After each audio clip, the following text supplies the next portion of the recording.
Hi friends, இன்றைக்கி நம்ம happy உலகம் யூடியூப் சேனலில் என்ன பார்க்க போகிறோன்னா, நாங்கள் வாத்து வாங்கின கையோட அதை எப்படி நாங்கள் வீட்டுக்கு அழைச்சிட்டு வந்தோம் அப்படின்றத காட்ட போகிறோங்க ஃப்ரெண்ட்ஸ்.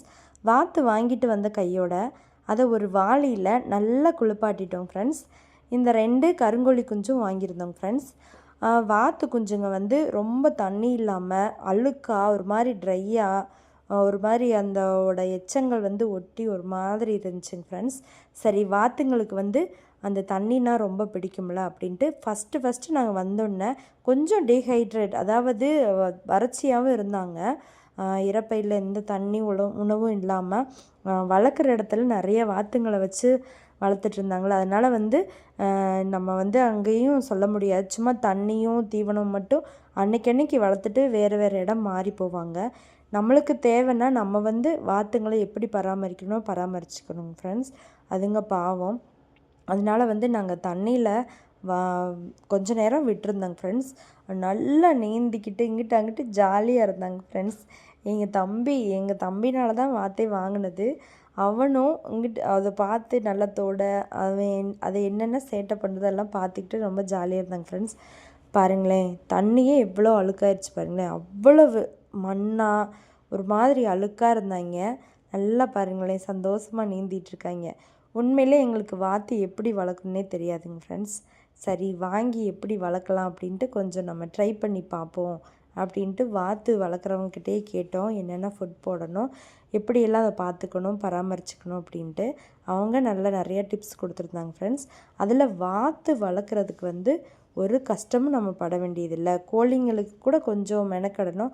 ஆனால் வாத்து 2 நாள் நம்ம தண்ணி தீவனம் வைக்காட்டி கூட ஒரு மூட்டையாக கட்டிட்டு நம்ம எங்கிட்டும் கொண்டு போனாலும் அது வாட்டுக்கு இருக்கும். மறுபடியும் ரிலீஸ் பண்ணும்போது கொஞ்சம் தண்ணி கொடுத்தா மறுபடியும் அந்த ரெக்கவர் ஆயிரும், இந்த மாதிரி சொன்னாங்க ஃப்ரெண்ட்ஸ். அதிலே தெரிஞ்சுக்கிடுச்சு கொஞ்சம் நல்லா எல்லா இடத்துலையும் தாக்கு பிடிப்பாங்க போல இருக்குது அப்படின்ட்டு. நாங்கள் இருந்தாலும் வந்த உடனே தண்ணியில் தான் ஃபஸ்ட்டு விட்டோம் ஃப்ரெண்ட்ஸ். கொஞ்சம்தான் கோழி தீவனம்லாம் வாங்கி வச்சுருந்தேங்க ஃப்ரெண்ட்ஸ், ஸ்டார்டடு அதையெல்லாம் போட்டோம். ஆனால் வந்த இடத்துல இங்கிட்டு அங்கிட்டு புது இடம் வேறீங்களா, நம்மளுக்கே ஒரு புது இடத்துக்கு போனால் எப்படி இருக்கும், அது மாதிரி இங்கிட்டு அங்கிட்டு மிரட்சியாக பார்த்துட்டு இருந்தாங்க. இருந்தாலும் நம்ம கருங்கோழி குஞ்சுங்க என்கிட்ட ரொம்ப அடாப்ட் ஆகிட்டாங்க ஃப்ரெண்ட்ஸ். மேலே ஏறி உட்காந்துக்கிட்டாங்க. அதை தான் கொஞ்சம் நேரம் தடவி கொடுத்துட்ருந்தேன். அப்படியும் கொஞ்சம் தூங்க ஆரம்பிச்சிட்டாங்க. எனக்கு அந்த நாட்டுக்கோழி நான் வளர்த்துட்ருக்கேங்க ஃப்ரெண்ட்ஸ். ஆனால் கருங்கோழி குஞ்சு வளர்க்கணும் அப்படின்ட்டு எனக்கு ரொம்ப நாளாக ஆசை. இப்போதைக்கு 2 மட்டும் வாங்கிட்டு வந்திருக்கோம். இனி அதிகமாக வாங்கணும் ஃப்ரெண்ட்ஸ்.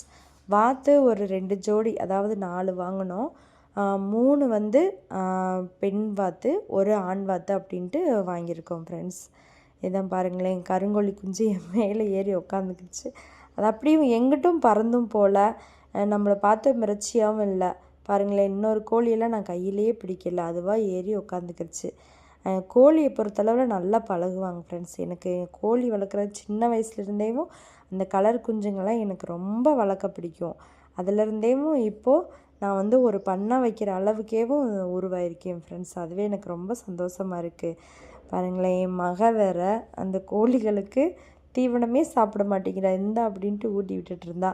நாங்கள் தண்ணியில் சரி ரொம்ப நேரம் தண்ணியில் வச்சா அதுக்கு ஒரு மாதிரி ஆயிரும் அப்படின்ட்டு பயந்து, என்ன ஏதுன்னு எங்களுக்கு ஃபஸ்ட்டு வளர்க்குறனால எங்களுக்கு தெரியலிங்களா, அதனால் கொஞ்சம் நேரம் வெயிலில் உலர்த்திட்டு